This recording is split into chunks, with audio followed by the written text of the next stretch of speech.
Asante sana mpenzi mtazamaji wa Omo Kenya TV mahali popote ulipo, naomba nikusalimie hujambo.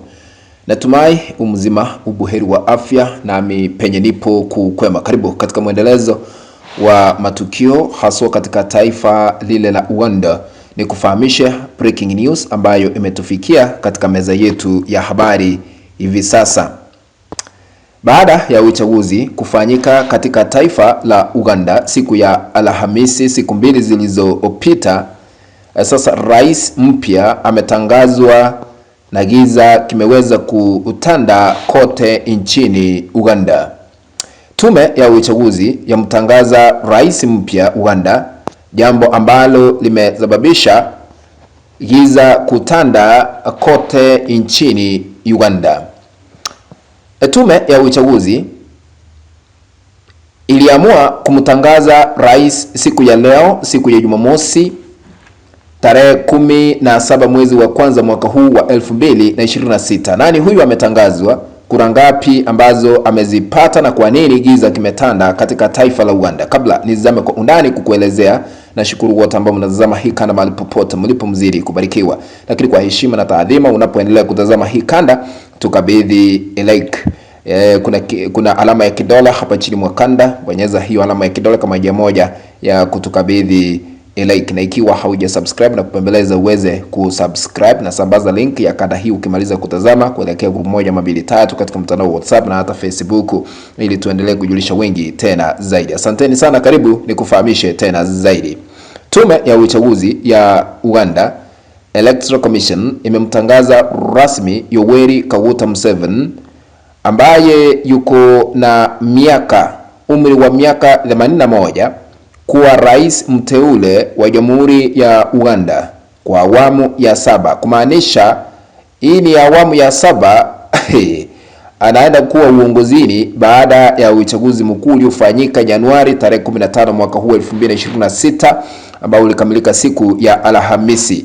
Hii inamaanisha atakuwa madarakani hadi mwaka wa 2031 akiwa na umri wa miaka 87 wakati wa kuondoka kulingana na tarehe yake ya kuzaliwa mwaka 1944. Hivyo kumaanisha akifika mwaka wa 2031 inamaanisha atakuwa na miaka 87. Sasa matokeo ya uchaguzi yaliweza kutangazwa huku Yoweri Kaguta Museveni akishinda uchaguzi kwa 71.7 ambazo ni kura milioni 7.9 million votes, kura ambazo zilitoka kutoka maeneo mengi katika taifa la Uganda, huku akifuatwa na kiongozi kutoka mrengo wa upinzani wa chama cha National Unity Platform NUP ambaye anaitwa Bobi Wine, na haya aliweza kufikisha asilimia ya kura zile ambazo aliweza kuzipata 23, huku akipata kura milioni 2.6, yani 2.6 million. Kwa hivyo kufikia sasa Bobi Wine ndiye amekuwa wa pili katika uchaguzi huo ambao umeweza kukamilika. Lakini kwa kusema ukweli halisi wa mambo, Bobi Wine amefutilia mbali matokeo ambayo yametangazwa rasmi na tume ya uchaguzi nchini Uganda, kwa kile ambacho anasema ni wizi wa kura, kudhalilishwa, wafuasi kuuawa na kutekwa nyara ama kuwekewa ama kuwa katika chini ya ulinzi mkali.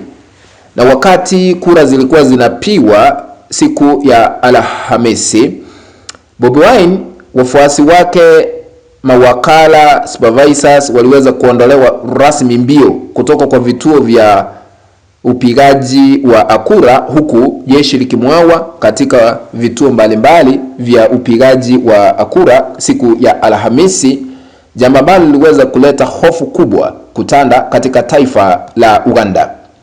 Kufikia sasa giza kimetanda katika taifa la Uganda kwa sababu wengi walikuwa wana matumaini makubwa kwamba imefika wakati rais wa sasa Yoweri Museveni atashindwa kushinda kiti kile cha urais katika taifa la Uganda. Lakini vile mambo yalivyo, Mambo ni mengi katika taifa la Uganda baada ya kudhalilishwa kwa Bobi Wine. Baadaye tume hiyo imeweza kumtangaza.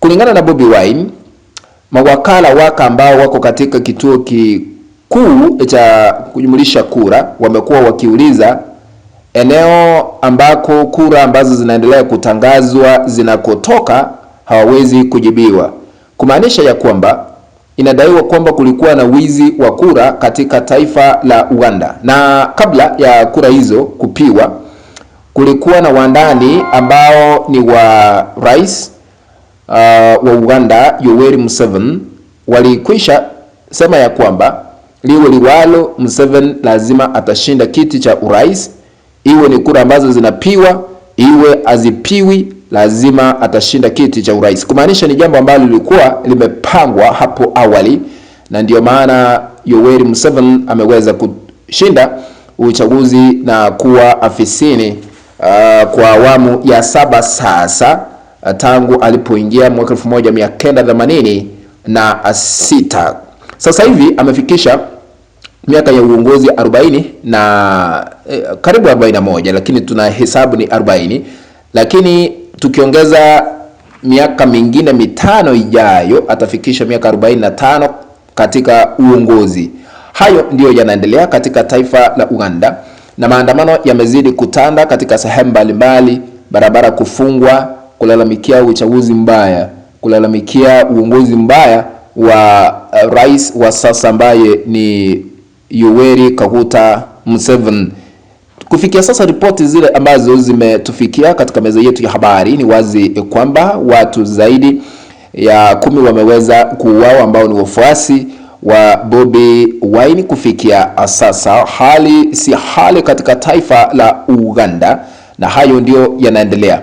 Ikumbukwe Rais Museveni aliamua kuzima interneti katika taifa la Uganda kama njia moja ya kuzuia mawasiliano, jambo ambalo sasa hivi watu wengi wanalalamikia iliwezekanaje yeye akashinda, kwa sababu Uganda ni taifa kubwa. Waliweza kutuma kivipi matokeo ya kura kutoka sehemu moja kuelekea nyingine kwa kujumlisha pamoja, kwa sababu interneti haikuwa, kumaanisha kulikuwa na wizi mkubwa. Jambo hili liliweza kushuhudiwa katika taifa la Tanzania, ambapo tuliweza kuona mitandao ikizimwa, baadaye Rais Samia Suluhu Hassan naye akitangazwa kuwa mshindi kwa kupata asilimia 97.9 katika kura zile ambazo ziliweza kupiwa tarehe 29 mwezi wa Oktoba mwaka jana 2025. Hilo ndio limeweza kurudiwa katika taifa la Uganda, kumaanisha demokrasia katika